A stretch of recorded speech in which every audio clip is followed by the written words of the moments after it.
Welcome to Myco Minute, conversations about collaboration brought to you by the capacity creators at Myco Consulting, LLC, where we help higher ed, nonprofit, and philanthropic leaders advance the initiatives they care about most.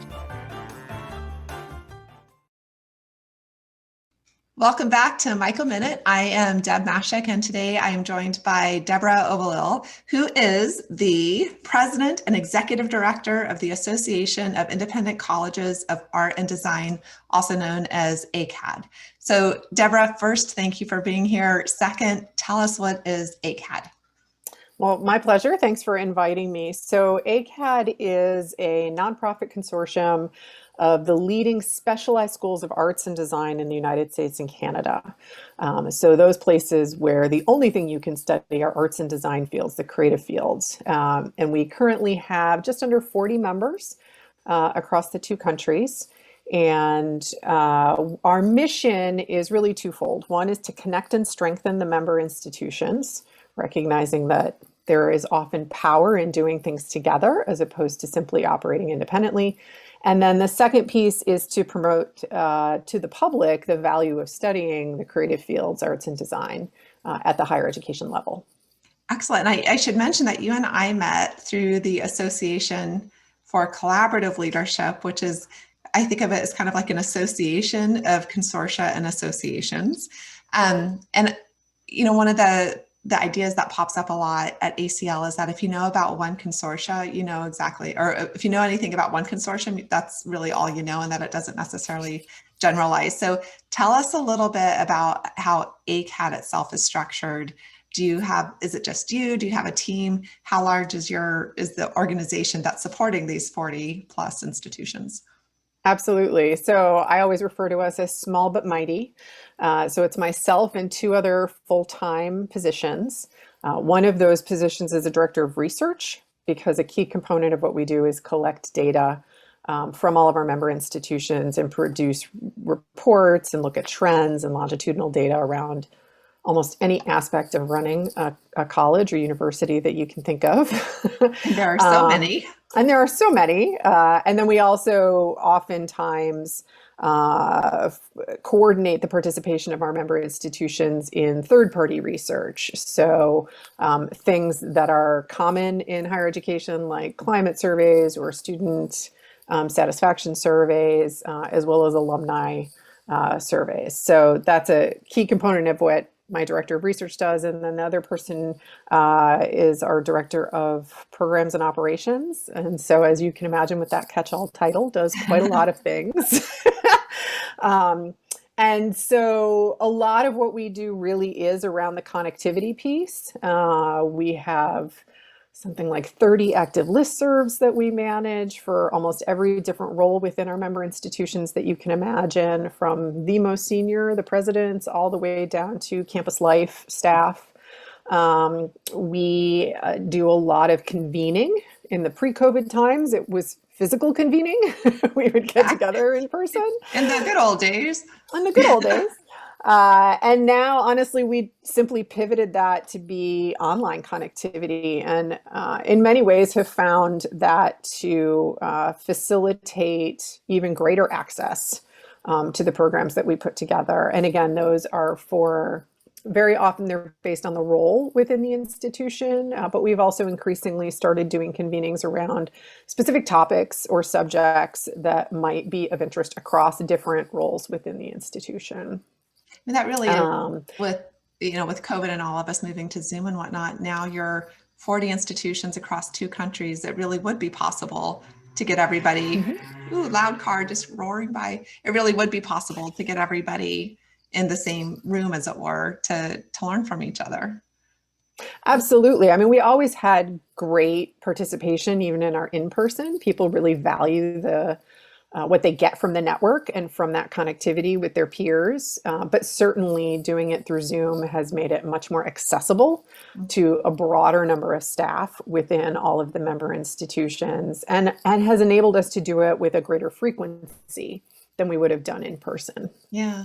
Yeah, so one of the things I've learned about ACAD and preparing for our conversation today is that you all are rocking it in terms of finding ways of having these institutions or facilitating these institutions working together around diversity, equity, and inclusion. And there are two initiatives in particular I'm hoping we can talk about. And the first one is the Postgraduate Teaching Fellowship. I'm wondering first if you can talk about what was the problem you were all hoping to solve? What's the challenge at hand that needed a solution?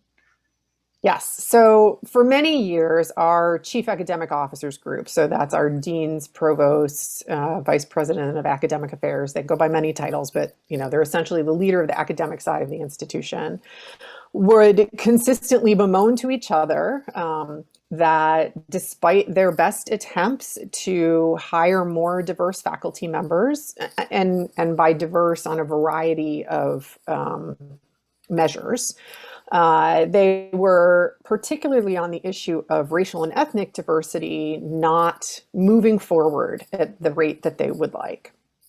And so in one of those conversations that was happening between peers at institutions, a few of them suggested, well, what if we work together?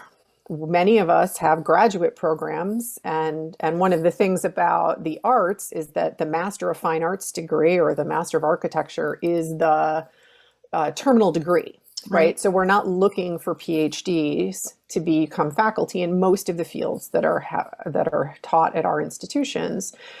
So since many of our schools have graduate programs and very fine graduate programs, many of them had a good number of students of color that we now refer to as BIPOC, Black, Indigenous, and people of color. Why don't we create our own pipeline? And so that's how the program was essentially birthed, was through conversation among peers, recognizing a common problem and thinking about how the platform that they shared could potentially be the solution. It's wonderful. And I'm sure all the higher ed leaders who listen to this can certainly relate to, there's a problem, with pipeline. Of course, we want to diversify our faculty. People are trying solutions on their own that are not necessarily having the results that they would like to have or that they need to see.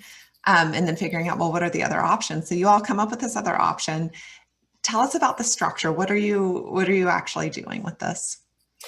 Sure. So we tried to keep it as simple of a structure and also as flexible of a structure as possible because we wanted to facilitate the greatest participation across our institutions as possible. And we recognize that not every institution has the same structure in terms of the kinds of faculty or how they employ their faculty. So we kept it as minimal as possible. So essentially what we did is we created two pieces. One is a way for schools that have graduate programs who have BIPOC students who would qualify for this fellowship could nominate relatively recent graduates to a pool. And then those individuals decide whether or not they're actually interested in the program and to apply. So the graduate institutions nominate, the individuals decide whether or not to apply. There's an application process that was designed to mirror as closely as possible what the standard academic application process for a job would look like. Though in many ways, it's a little different because you're not applying to one particular position or one particular institution, you're applying to a whole range in one. So I always describe it to the applicants as think the Common App, but for a job. And then the second piece of it is placement. And we don't manage the placement process as a centralized process. Each individual placing institution decides whether or not they're going to review the pool of applicants for how many ever number of fellowship placements they think they can do in that coming academic year. So some schools will review and place no one because the particular discipline or opening that they have in their institution, they're not finding in the pool. Other schools will review and place one, and that was their intention. Other schools have up to 4 slots available. And they each handle it within their own institutional processes, right? Because the other thing we realized is it would be a fool's errand to try and create a centralized review process that matched the needs at each institution and kind of smoothed out the differences across the institutions. So instead, each institution manages it themselves, generally on a timeline that we direct, though not always. Flexibility is key. And then they, make the offer of placement to the potential fellows from the applicant pool themselves. So at the base, what we require all placing schools to offer is a near full-time teaching load. We ask that the fellows get at least a 1 course release across the year of the fellowship. 1, to recognize that they're brand new junior faculty, have never taught before, and particularly in the fields that our institutions teach, they're also generally early on in their own creative career. And so having time for their own creative work and research is critically important, we know, to the development of their longer term academic career, hence the 1 course release throughout the year. They need to be offered a salary that is commensurate with whatever the institution offers entering junior faculty. And we also know, because we have schools in New York City, San Francisco, but also Kansas City. And so the difference in cost of living across those institutions is significant, and therefore the faculty pay rate is very different. So we did not try to smooth that out. We just said, make it commensurate with what other full-time faculty would be making. They need to get all the health benefits and other benefits that full-time faculty get. And then they need to be supported to attend a piece of the program that we coordinate through the AICAD office called the Fellows Gathering, which is a once a year opportunity for all of the fellows to come together as a cohort and develop relationship with each other and create that peer network, which is a critical component, we know, of advancing their careers and their interests over time. And then we also deliver some professional development sessions during those few days. And we ask each placing institution to assign a faculty mentor. Because the other thing that we know is that junior faculty benefit greatly, particularly those who don't come from a place of being sponsored by other faculty in the institutions where they did their graduate work, or have family who've worked in academia. Just as we often talk about the hidden curriculum for students, there's a hidden curriculum for faculty. Well, and this is, one of the things when you're talking about even the application process mirroring what the academic job application process is, where that's an acculturation moment. The first time someone goes through that, it's like, what the heck is this? But to make that visible and navigable as part of that hidden curriculum makes a lot of sense. And the other thing that strikes me here is you've got, it sounds like both a loose structure, but also tight goals or tight values. So there's a lot of flexibility for the institutions and how they participate. What about how people participate? Maybe that's not the right question, but really more, does everybody have to participate? Or is this a coalition of the willing situation? No, this is definitely a coalition of the willing situation. The program at this point is just entering its 6th year, so we've been doing it for 5 years. The very first year, we had 6 institutions across our membership who were in a position to make placements. And we were like, okay, that's fine. We'll start with these 6. And we placed 8 fellows across 6 institutions. This year, I'm happy to say I have 20 institutions reviewing applications and looking to make placements. And institutions come in and out. Some institutions, because the other piece of the structure of the fellowship is it's a 1-year fellowship to start. And then it can be extended to a 2nd year if the institution wants to make that offer available and the fellow decides to accept. And that kind of equality in the relationship we felt was really important, because we didn't want to make the fellow stay for a 2nd year if the experience was not meeting their needs. And we know, again, the flexibility for institutions of whether or not it can continue for a 2nd year often has as little to do with how successful the fellow is being at the institution as numerous other institutional factors. But then, because it is a fellowship, and because we don't want the fellows to get stuck in this weird limbo place of not quite being full-time faculty, they have to stop after 2 years. Okay, so then it's like, you are really done. Time to go on to your next adventure. Exactly. If this institution loves them, wants to keep them on, what we tell them is they have to go through a regular hiring process to hire the fellow into the full-time faculty as they would anyone else. So from that perspective, and now I've lost my train of thought from what the original question was. The coalition of the willing. Everybody participating. Yeah. So because of that, some of our institutions will place a new fellow 1 year, keep that fellow on for a second year, and not place another new fellow the following year. So they kind of get on this every other year schedule of placing fellows because that's their capacity and that's what they're able to do.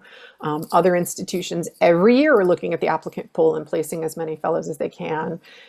Sometimes, like with all things, it's dependent upon the leadership at the institution. And so as leaders change, the institution's participation in the program might change. And so they might take a few years off as they go through a presidential or a provost change.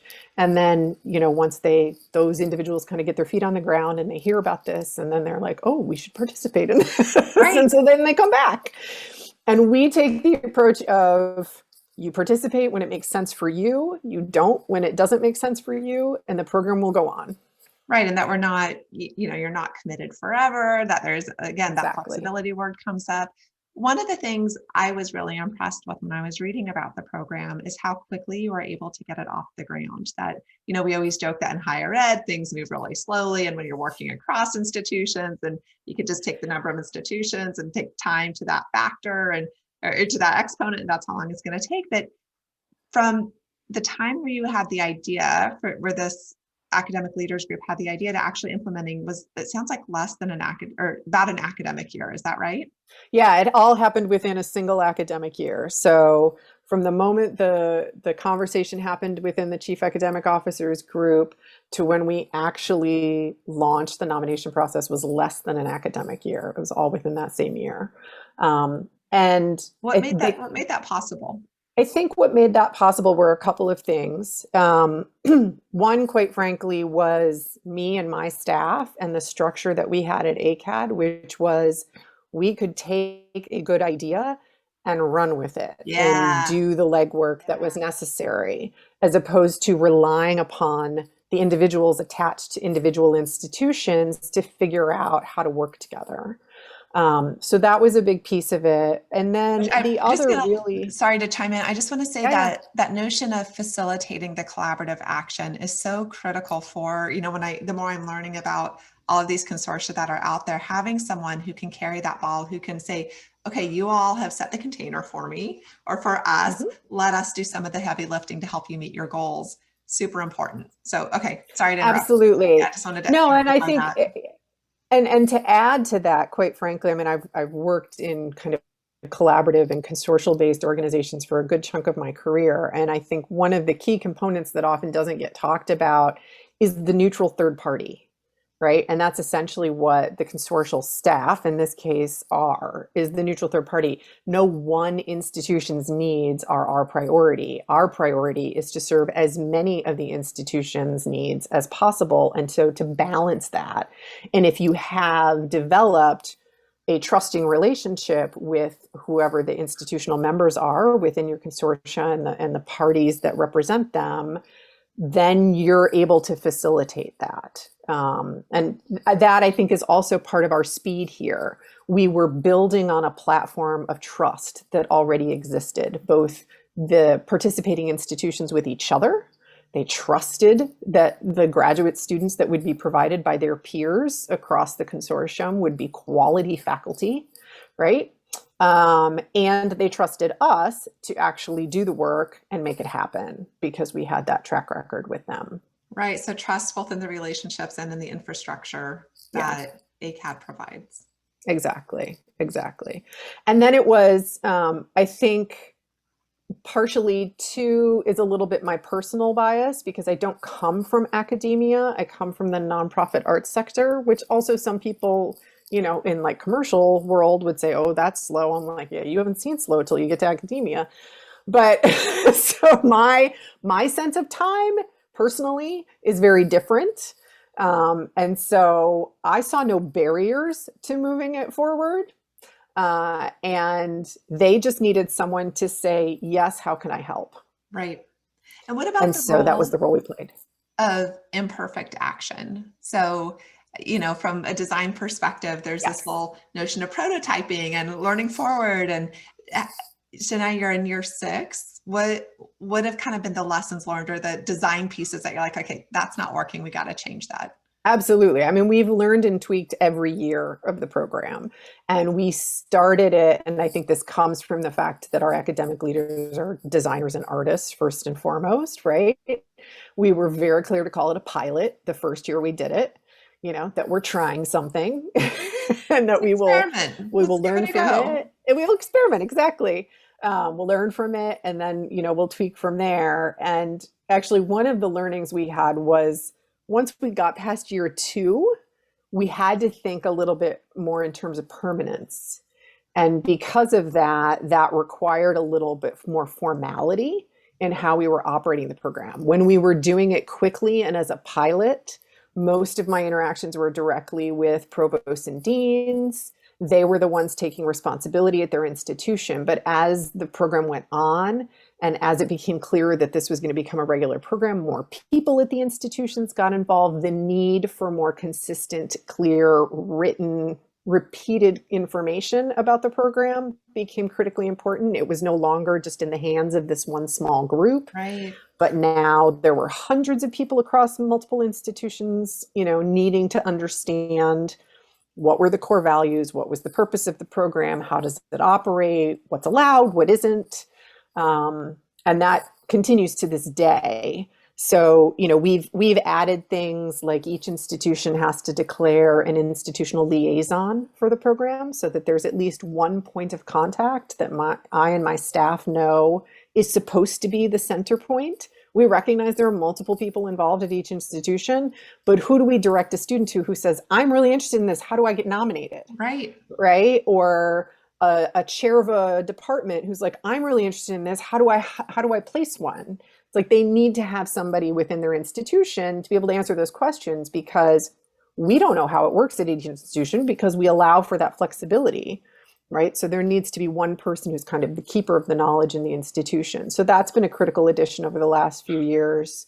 And then the other thing that just having it over time has allowed for, quite frankly, is adding to what we can offer the fellows as part of the experience. So one of the things that we were able to add this year, because we have so many former fellows who now have full-time, in many cases, tenure-track teaching positions, both within AICAD institutions and at other types of higher ed institutions, is we could now match the current fellows with former fellows as mentors, in addition to the faculty mentor that they had on their place in campus. And that's been a fantastic addition, because it's a not quite peer. They're a little further along in their career, but they've had the experience of the fellowship. They've had the experience of having attended similarly structured school for graduate work. They've more recently been through the hiring process, all of those things that can provide great knowledge to the fellow. Incredible. So I want to hear about some of the successes. So it's been 6 years. How many fellows have you placed? What are they doing now that they've left the fellowship? Yep. So we have placed, I should have looked at my statistics before talking to you. We have placed, I want to say, somewhere close to 50 fellows over the 5 years, because a number of them continue for the second year, and it's built over time. We started with just 8 the very first year of the program. And this year we have 16, 5 new and 11 returning fellows. And next year I expect it to be even greater, because more schools are placing. But of those about 50 that have been fellows, more than 40% of them now have full-time teaching positions in academia. I would say about half of those are within institutions that are a part of our membership, and half of them are at other types of higher education institutions. And we support all of that. We want to see the fellows succeed. And quite frankly, we know faculty move around throughout their careers. There's no reason to limit their professional, there's no reason to not see it as success if they don't end up in our member institutions, but end up somewhere else. And they carry the water, so to speak, right, for our institutions by being in other types of colleges and universities and teaching there and helping to diversify the faculty there. The whole field needs to diversify the faculty. It's not just our institution. Yeah, it's all of our responsibility.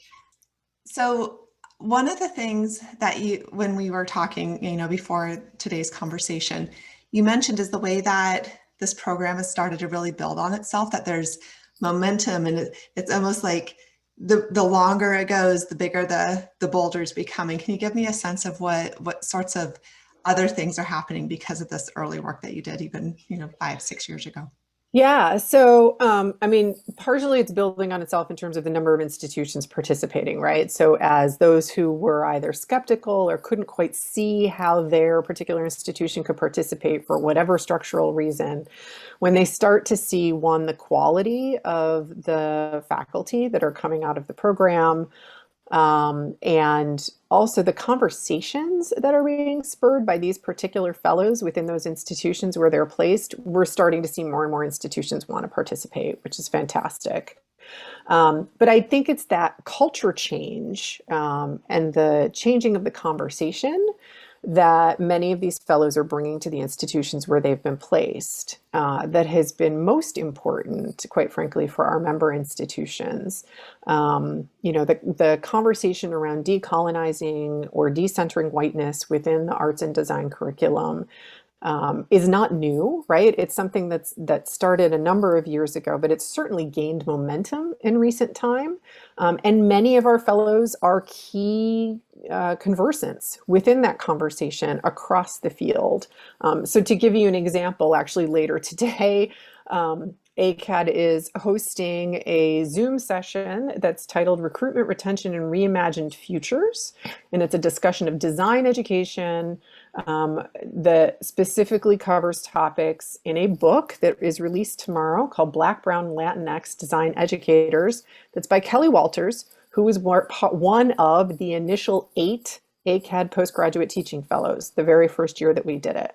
So wow. Kelly has her master's degree from RISD. She did her fellowship placement at California College of the Arts. She then went and taught at University of Connecticut, which was her undergraduate alma mater for a number of years. And now she is an assistant professor of design at Parsons School of Design in New York, which is one of our member schools. So, and she's written this book. She's going to be on a panel with 5 other faculty from across our membership who are doing this work. And we have more than 350 people coming to this Zoom conversation on a Monday afternoon. And I've got even more who, are counting on us to record it because they're teaching or they have other conflicts and they can't be part of it, but they want to be part of the conversation. And so talk about being an agent of change. That is incredible. Exactly. And, Kelly is one of many doing this kind of work. And many, within our postgraduate teaching fellows, many of them have served when they were fellows or once they became full-time faculty. They're integrally related to the diversity, equity, inclusion work happening on their campuses, whether it's through committee work as part of their service to the institution or in, just working with their fellow faculty colleagues on rethinking how they teach certain subjects and particularly the histories that are being taught of these disciplines. So not only have we smoothed the path for greater representation within the faculty, which was the first and primary goal, but I would say by changing the representation, we're also helping to change the underlying structure of even what is taught and how things are interpreted for understanding that diversity, equity, inclusion is a cornerstone of excellence in contemporary art and design education. Yeah, and that it's something so much deeper than representation and numbers. Yeah. And that if that's where we stop, then we're clearly not doing enough. Exactly. So I want to, in the time we have left, I want to talk about a second initiative that AICAD launched recently, which is the BIPOC Academic Leadership Institute.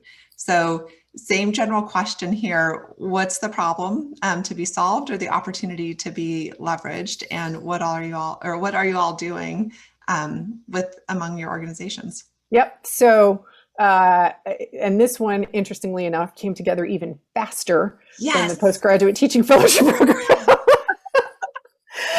Which I attribute to a number of factors, one of which being we had already done the postgraduate teaching fellowship. Well, and that's another great example of the bolder roles. I mean, you get momentum on these things, and once we've done together, it's easier to do together.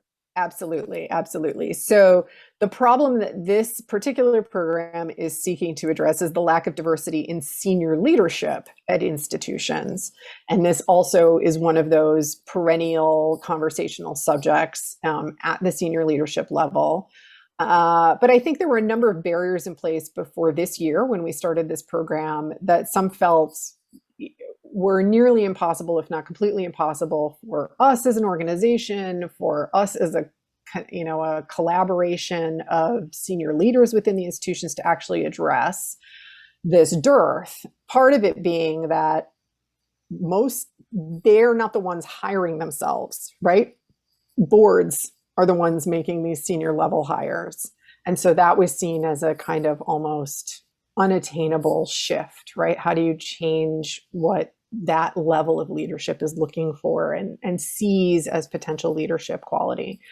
And then I think the other big piece was anytime somebody thought about doing a professional development program like this, and we had batted it around, quite frankly, for a number of years, there was always this assumption that there had to be an in-person component, that was the only way to do this effectively, right? Was in-person learning. That was our bias. Right. So if ever there's been an opportunity to rethink that assumption, it was this year. and that's what we jumped on, quite frankly.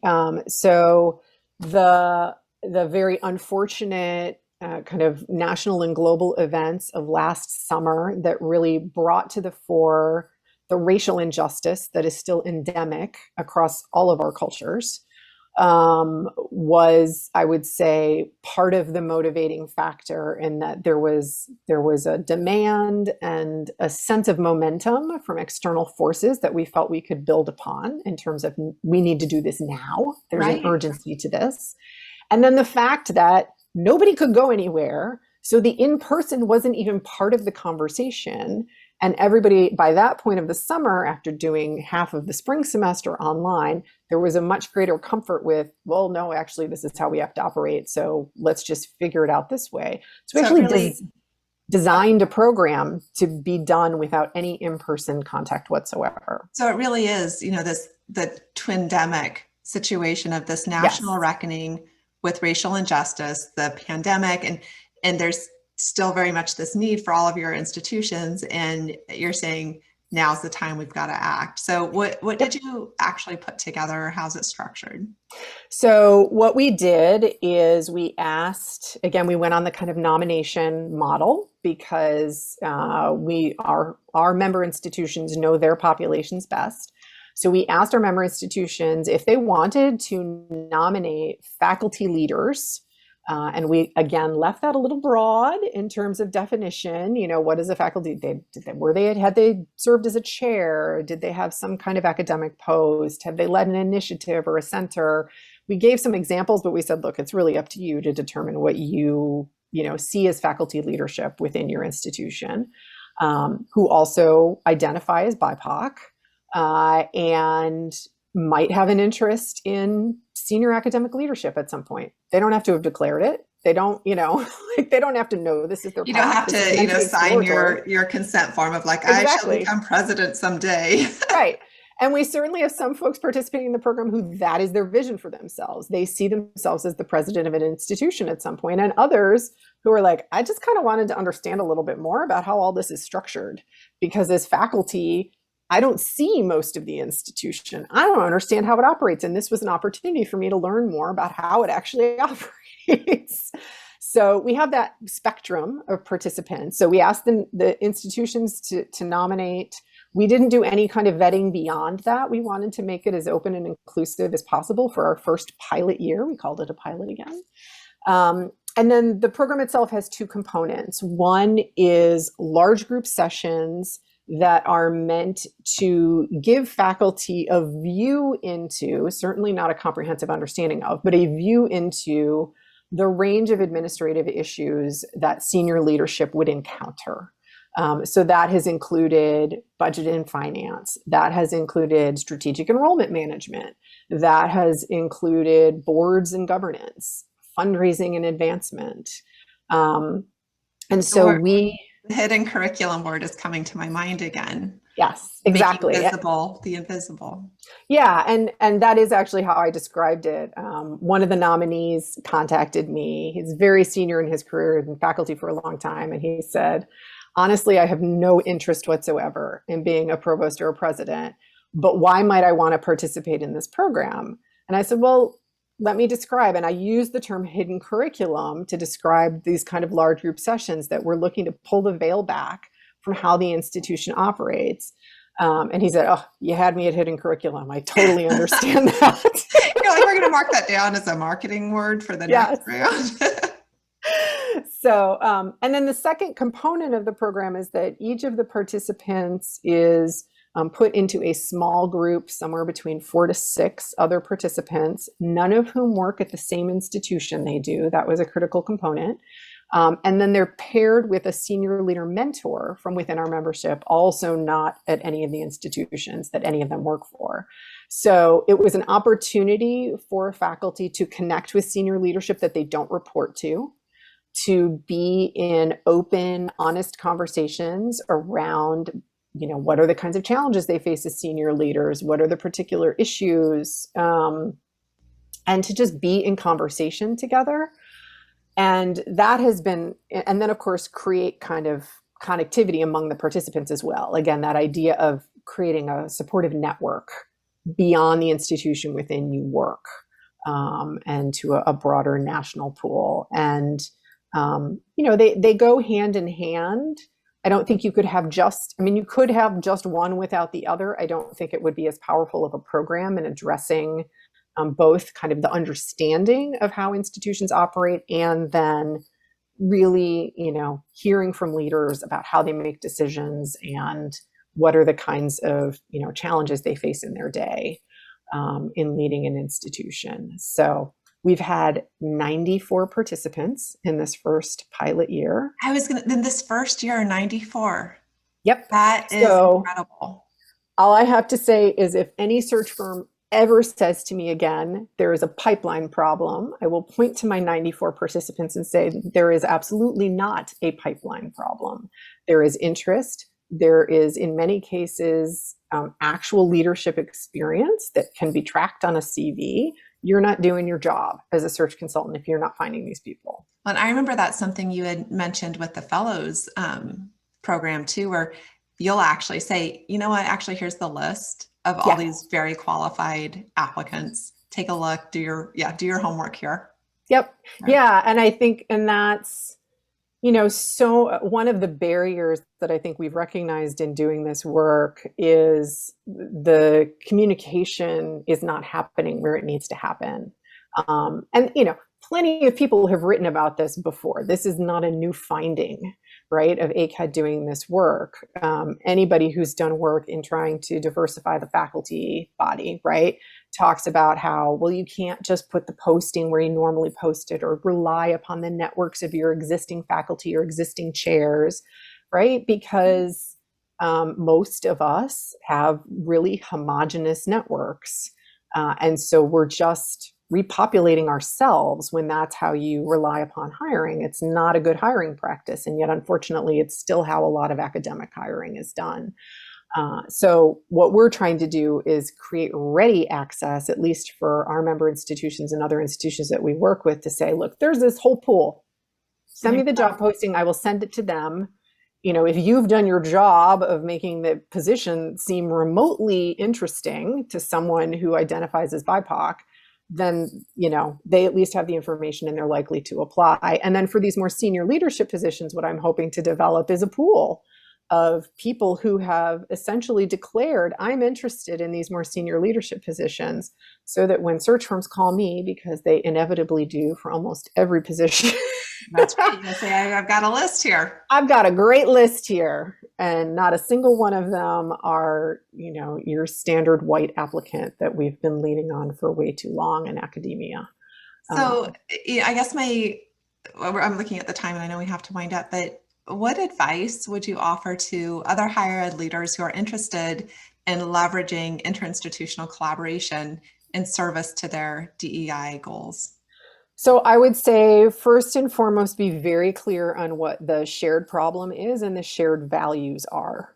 I would say that has been critical to our success, is always keeping that front and center and not getting distracted by, oh, but what about this? Oh, but what about that? And recognizing that each program cannot solve all problems, right? But be clear on what the particular problem is that your program is trying to solve, and then build upon that, right, with other programs.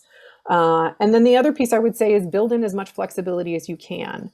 Recognize that each institution is going to have different quirks, different systems, different ways of operating, but be ready to guide those institutions through how they can best participate in whatever your collaborative program is.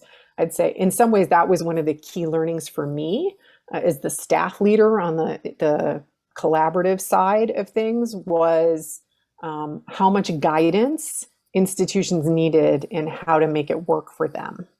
Particularly those who weren't the early adopters, right? The early adopters were the problem solvers. They were the ones who were ready to figure out how to make it work for them. Many of our institutions, however, don't have that particular mindset or culture. They're more than willing to participate. They see the need, but they can't quite make the leap to how is this going to work with my own institutional systems. So the more I can do to guide them through that process, to help them understand where the flexibility is, to give them examples from their other peer institutions of how it's been done elsewhere, has been critical in growing the number of institutions who participate in these programs. I'm suddenly seeing you as on the curling team, the person with the broom that's kind of setting the pathway for that stone to go.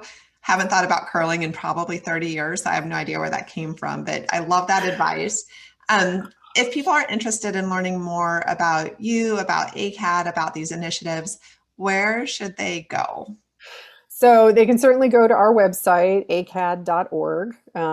There's information about us as a association. There's a lot of information about the postgraduate teaching fellowship there. There's not as much about the Academic Leadership Institute because it's a pilot and we haven't put it out there publicly. But I'm sure there will be soon. They can also connect with me on LinkedIn. I'm on Twitter at Obalil Assoc, ASSOC. I will put all those links in the show notes, as they say. Great. Yeah, and I am a true believer in, I want other people to, steal like an artist, as often gets said, which is take what we've built and develop it for your own consortium of institutions. There's no reason not to use the blueprint that we've put together and figure out how to tweak it for whatever grouping of institutions you might be a part of. And I really do hope people do, because both of these models are just exquisite and honoring the needs and the interest of all the different individuals. So not just the fellows or the professional development faculty, but also the institutions, and this notion of flexibility and of, a coalition of the willing, like what you've put together is a beautiful roadmap. And so I hope others grab it and do amazing things. So such a pleasure to get to talk to you today about these initiatives. And I look forward to our next conversation. I'm sure our paths will be crossing. And for those who are interested in getting a copy of Myco's 20-page collaboration guide titled People, Tools, and Processes That Build Collaborative Capacity, you can go to www.myco.consulting and it'll be there for you. So Deborah, thank you for joining me, and I'll talk to you soon. My pleasure.